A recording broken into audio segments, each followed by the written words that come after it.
Welcome to this episode of Nursing Edge Unscripted Saga, where we journey through the history of nursing education using stories that connect the past to the present and then our future as we reimagine our teaching and learning.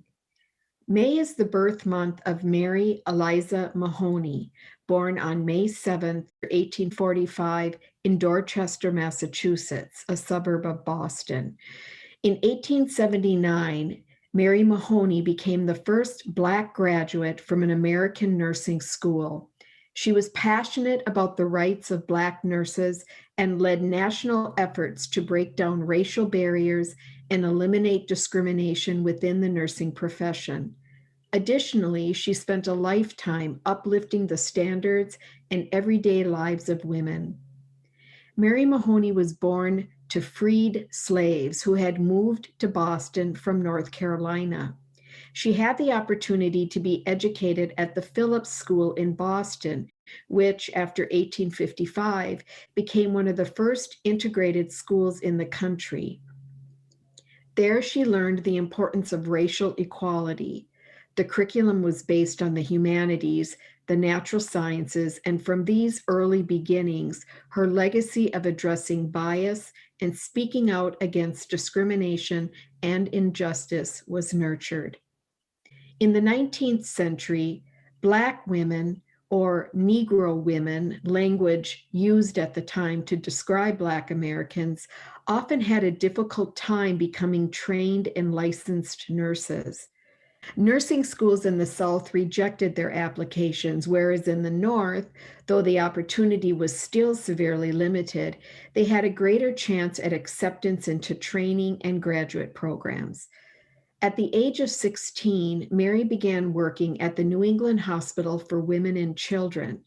She worked there for 17 years in a variety of roles, performing tasks as janitor, cook, and washer. She also had the opportunity to work as a nurse's aide, enabling her to learn skills and work in collaboration with the nursing staff. Finally, in 1878, at the age of 33, she was admitted to the New England Hospital for Women and Children's Professional School for Nursing. Mary's training was rigorous. As was the custom at the time, she spent at least 1 year in the hospital's various wards to gain universal nursing knowledge. The work consisted of long days with a 5:30 a.m. to 9:30 p.m. shift, requiring Mary to attend lectures and lessons to educate herself through instruction of doctors in the ward. Of the 42 students who entered the program in 1878, only 4 completed it in 1879. Mary Mahoney graduated and became a role model for other Black women who now recognized that the emerging nursing profession was a viable step for them as they pursued a life of service. After she finished her training, Miss Mahoney, as she was called following her graduation from nursing school, decided not to follow a career in hospital nursing due to the overwhelming discrimination often encountered there. Instead, she pursued a career as a private nurse to focus on the care needs of individual clients. She never wavered from her passion to champion the rights of women and be a voice for diversity and inclusivity in the nursing profession, speaking out against the status quo. She recognized that nurses, without unifying organizations, had no single voice, no platform from which to lead towards professional equity and better health care for all.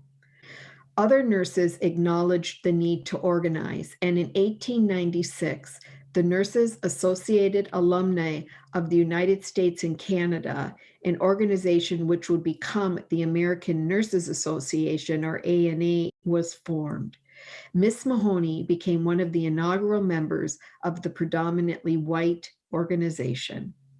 However, she was troubled by the discrimination and lack of inclusivity of the organization. Over time, despite her perseverance in raising issues of inequity and prejudice, she realized that Black nurses needed a platform of their own to advocate for equality.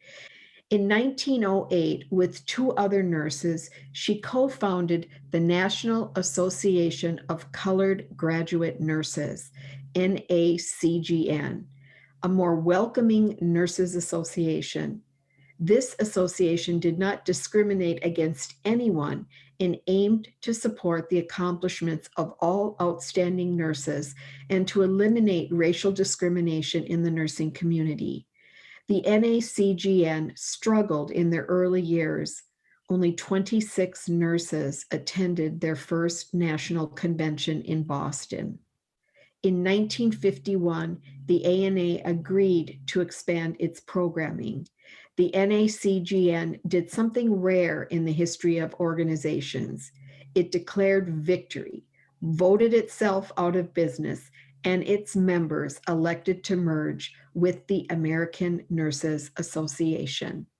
Mahoney's pioneering spirit has been recognized and honored with numerous awards and memorials. In 1936, the National Association for Colored Graduate Nurses founded the Mary Mahoney Award in honor of her life's work to foster inclusivity within the nursing profession. The ANA further honored Miss Mahoney by inducting her into the ANA Hall of Fame in 1976.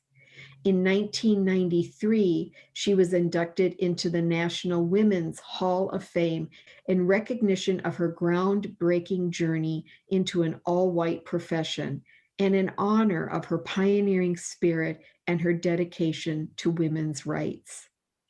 Mary Mahoney, groundbreaking nurse, leader, innovator, and champion of the cause of Black nurses, died at the age of 80 at her home in Boston on January 4th, 1926.